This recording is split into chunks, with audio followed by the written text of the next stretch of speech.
Good morning, good afternoon, good evening. I'm excited to be back with you again this week. Last week we took a hiatus, but I'm happy that you guys were reaching out, wondering where the video was. Made my heart glad. Just took a little bit of time for some rest, listening to some of my mentors, making certain I don't burn the candle at both ends, so I can be who I need to be for my family, for the church I serve, and for you. So today, welcome to Wisdom on Wednesday, and I'm your host, Ray. Thank you for your comments. Thank you for sharing. Thank you for commenting, allowing everybody to hear your thoughts. Just appreciate you sharing it all on your social media platforms. I'm just grateful that you're in this wisdom journey with me. Today, I'm super excited to get involved in what we have to talk about today. So let's get to it. Wise people, when was the last time you evaluated your capacity? Wise people, when was the last time you evaluated your capacity? Oftentimes, I'm a collector of many things. I like many things. And one of the things I like especially is cups. I enjoy going through the Yeti phases of cups. I enjoy going through the Stanley phases of cups, the steel cups that were designed to keep cold things cold and to keep hot things hot. And I also enjoy coffee mugs that are big, coffee mugs that are small soup bowls, but they were designed for the person that can pour half a pot of coffee in there and don't have to get up a whole bunch.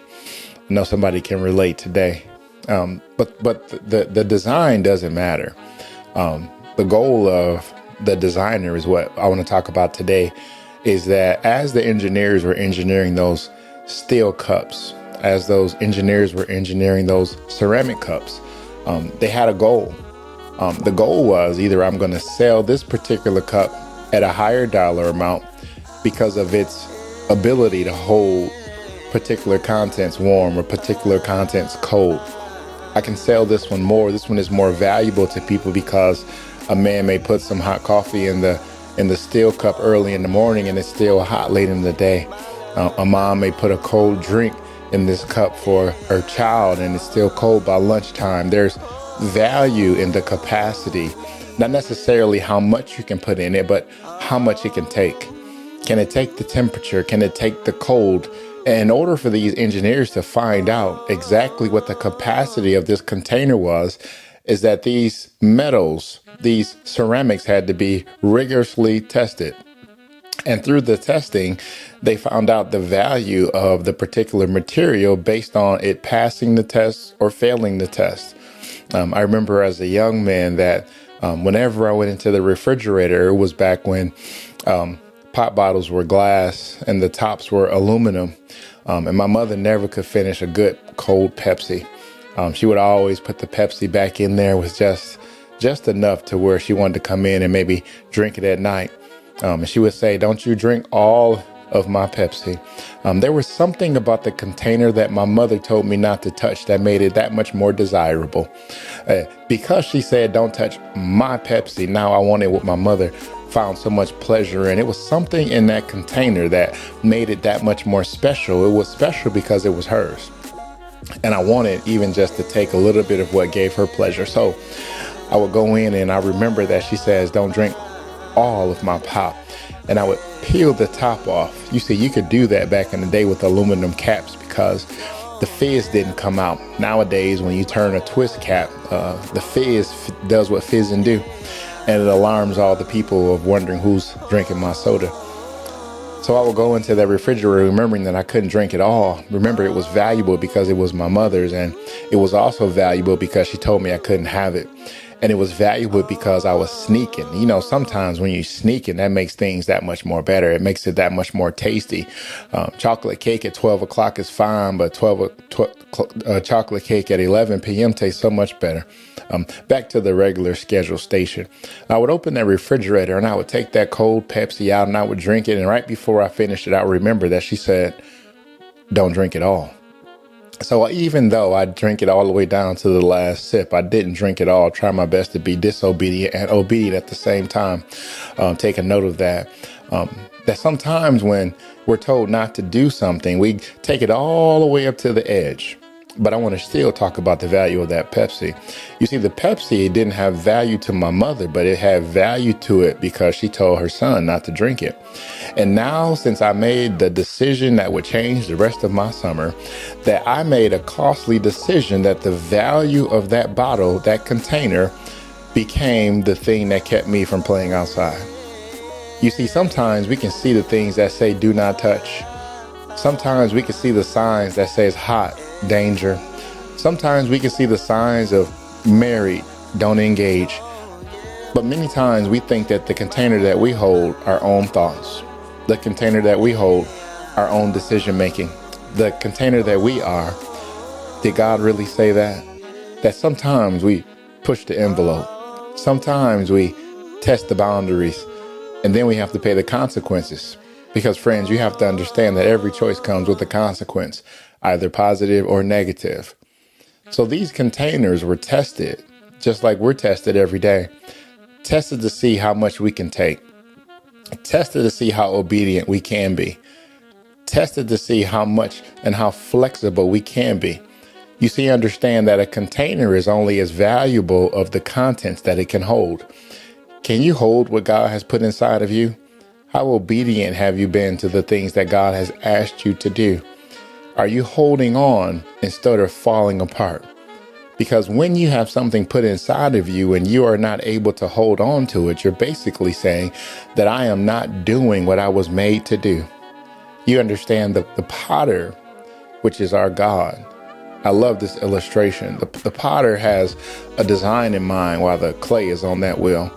And if you can envision with me the hands of that potter on that clay, massaging out all the rocks, massaging out all the deformities in that clay, massaging out all of the things that makes it stand out. But that master potter has an end in mind, knows how long he's going to keep that pot on the wheel because he understands what he's going to pour inside that container.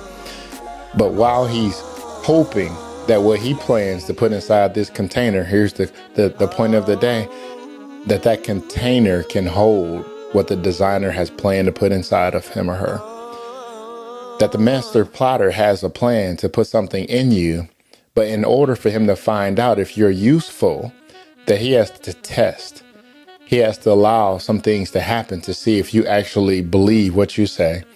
Some things have to happen to actually make you stronger. You see, friends, some materials are more expensive and more valuable because the engineers went through the process of making them hardened. That a nuclear weapon has to be in a hardened container. It has to be in a container that's designed to help other people and keep them safe. Because it would be irresponsible for a country to have a weapon of mass destruction, but not to design something that can contain that flame. Understand that if you understand that you have something inside of you that can change the world, something inside of you that can change the trajectory of your family, something inside of you that can help nations eat off of what you grow, you have to understand that your container is being tested. Can you stand the rain? Can you withstand the ridicule? Can you withstand the backbiting? Can you withstand people not understanding you? You understand the potter is still shaping and molding you into the image of Christ. Even while that potter has that clay on the wheel, it has to go through a process of shaping, has to go through a process of molding. And thirdly, it has to go through a process of being hardened. And in order for that pot to be hardened, it has to be put to the fire. And when it's put in the fire, the engineer have a designated time that it wants that pot to be in the fire. Why? Because he has a design on how hard he wants that pot to be. Now, I want you to go with me that sometimes that potter has the ability to drop a pot on the way to the fire. It's hard. It's been sitting on the shelf. It's ready to be hardened. But on the way to the fire, it falls on the floor. On the way to the fire, he slips and he trips, and the pot falls to the floor and it's in a billion pieces. I'm so excited that if I find a chip cup in my house, it's no longer useful to me. I throw it away. If I find a coffee mug in my house to where the holder is not there anymore, the handle is not valuable for me to hold on because the handle is important so I don't grab a hot cup. If the handle is not attached to the cup is no longer valuable to me. So I'm excited that the potter doesn't just throw away the broken pieces. The potter doesn't throw away your broken pieces in your life. The potter takes all the broken pieces, including those failed marriages, including the members that walked away, including the friends that no longer call, including the things that you grew that now they will no longer talk to you. The potter takes all the broken pieces, friends, and watch this. The potter takes all the broken pieces and put it back on the wheel. The potter is wise enough to know that if this clay, if I have pieces, I can reshape and I can remold. Even from the broken position, this container still has value. This container still has usefulness. This container still has a mission. This container still has a goal. You see, the potter knows how to take all the broken pieces of our lives and throw it back in the fire and shape and mold us and soften us up to get thrown back into the hands of the potter so he can continue to shape and mold us. You see, the master potter doesn't throw away somebody just because they've been broken. The master potter doesn't throw you away because you couldn't contain the flame that was put inside of you. The master potter doesn't throw you away because you're going through a midlife crisis. The master potter doesn't throw you away because you can't understand your emotions in this season. You see, the Bible reminds me that we know that all things work together for the good of them that are called according to his purpose. You see that as we're being shaped and molded with the potter's imprint on our lives, even when it seems like we're being punished, are we being punished or are we being hardened for the mission that he designed us for? When it seems like people are walking off and leaving us and we don't have the same relationships that we once had, is it that we're lonely or are we being prepared to hear from him and hear his voice only? There are seasons where we got to be okay with being on the shelves by ourselves while we're being prepared for usefulness. You see, sometimes we haven't been out the fire long enough and we want to get right into a useful place. But there are seasons where we got to sit and wait. Sometimes we got to sit in the garden and watch things grow. And we thought that we were watching things grow in the garden, but ultimately we're growing while we're sitting in the garden. That while God continues to speak to our hearts, he's helping us to understand that we have a purpose. And if the master potter created a purpose, that purpose is going to be fulfilled in your life. You may not be able to see it right now. You may not be able to understand it right now, but there is a purpose for your pain. There is a purpose for your loneliness. There is a purpose for your misunderstanding. Just because people don't understand you doesn't mean that something's wrong with you. Just because people do not compliment you doesn't mean that you ain't sharp. Understand that when you understand your worth and when you understand who you are and who created you, you can smile, pick your head up and recognize that I am a container with a purpose. That if I'm going through a hard season, that means that I'm being hardened to carry something to somebody who needs what I've been through. Somebody who needs to see that I've been broken, but I've been reshaped.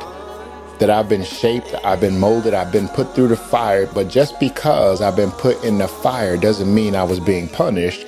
It just means I was being prepared. That I was being fixed for a season such as this. That when things happen in other people's lives around me, I've already been prepared for this. That I've gone through things to where I've been hardened, but I'm still open in the middle to help them carry their burdens. Understand, the value of a container isn't how shiny it is. The value of a container is that container fulfilling the purpose in which the master designer created it to do? Are you able to carry the burdens that God has created you to carry? Are you able to keep on walking when you feel like laying down? Are you able to stand up and recognize that it may not be comfortable? It may not be pleasing to the outside, but am I in my purpose? Am I able to do what I'm created to do? Am I able to walk My value doesn't come from what people see in me. My value comes from, am I accomplishing the goal in which the master potter created me to? That am I able to hold the things that have come my way? What is my capacity? Have I met my limit? Have I met that space to where I'm full? Well, sometimes you're not full, but sometimes you need to empty some things out so more could be poured into you. I remember when my mother used to drink a little bit of coffee with milk and sugar, and I couldn't wait till I was old enough to not have to sneak and drink some of her coffee. And as she was making that coffee, she would get this thing called a saucer because she made it in the kitchen, but she liked to drink it on the front porch. But by the time she got to the front porch, half of the coffee was in that saucer. You understand? Her appetite was for an abundance of coffee at the top of that cup. But by the time she walked, the capacity inside of that cup, there was too much inside that cup, so it ran over. But the saucer was available to catch what the cup couldn't hold. The saucer was available to pick up the things that the cup dropped.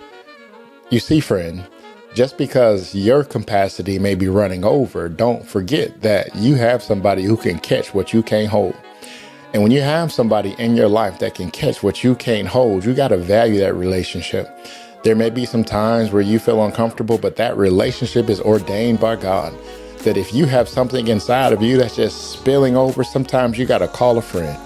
Sometimes you got to pray with somebody that's all the way in Florida.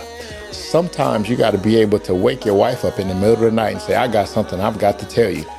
That's designed by God to help you understand that just because you're at your capacity doesn't mean that you haven't had somebody designed to help you carry what's inside of you. So by the time my mother got to that front porch, that saucer was full of coffee. And I followed her all the way to that front porch because I knew when she picked up that coffee cup, that saucer was going to be full of that nice sugar and milk and a little bit of coffee. And she would say, go on, boy. And I pick that saucer up and drink everything that fell out of her cup. The cup that she had was met at capacity. But while she was carrying and walking with her cup, it spilled over. Are you in a season to where you're wondering why your cup is running over? Why are these people coming into your life? These new friends, these new relationships, these new business partners. Where did these people come from? These may be answered prayers. These may be relationships ordained by God. These may be people that are designed to help you carry what God called you to carry. These may be people that help you understand that just because you're at your capacity doesn't mean that your mission is over. Just because your capacity is on full doesn't mean that it's time to retire. All it means is you need to start looking for more people to be the saucer to your cup. I pray this was a blessing for you today. It helped me. It inspired me. I was so excited to come down here and talk about it as soon as it dropped into my heart today. Continue to share this message. I need you.